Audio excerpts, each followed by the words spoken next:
Kemur langubolti endar hérna hjá Steinari sem gerir vilja að vinna. Þannig að lausa boltann inn á miðjunni, Steinar á hægri fætinum, Steinar kemur fyrirgjöfna. Það Viktor Jónsson og fjær, Viktor Jónsson í færi, setur hann yfir ekkert yfir, bara þvert fyrir teginn.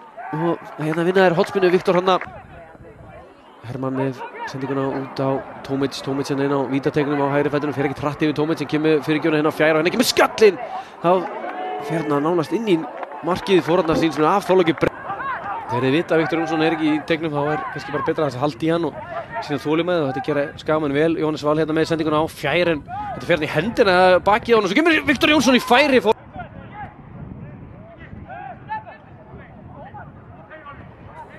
Birgir leggur hann hérna á Oliver hérna hengir hann inn á fjarsvæði. Henni Þorlákur Breki, þessi í netinu, frábæra gert! Þorlákur Breki Baxter að koma IBVF yfir. Ég sem var að tala að þetta kippa honum á velli en hann svarar heldur betur fyrir sig. Þorlákur Breki Baxter langt útspark hérna og þetta endar hjá Viktor Jónssoni. Sjáum hérna Ísak Mána út í breiddinni en Gísli Laxdal að vinna boltann. Gísli Laxdal í færi, frábæra varið hjá Sabitovski. Kærulistið þarna síðan sem er hjá Birki Ómari Hlynssyni sem að lagði hann á tilbaka á Sabitovski en Gísli Laxdal að lesa þessa sendingu og Rúnar Már komið með 6 gul spjöldan.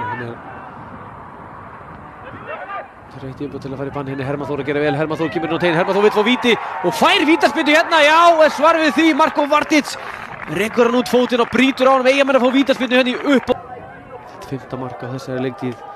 Sverrir Páll Heltsteð uppalinn hjá Víking Reykjavík þessi kappi. Sverrir Páll á móti Árna Marino. Sverrir Páll, förstspyrna og kemur Eyjamennum í 2-0 og innsiglar hérna mjög góðan sigur fyrir Eyjalið. Já, það held ég. Jón Ingi Jónsson dómari búinn að flauta þennan leik af IBVF 2-0 frábær sigur hjá Eyjamönnum.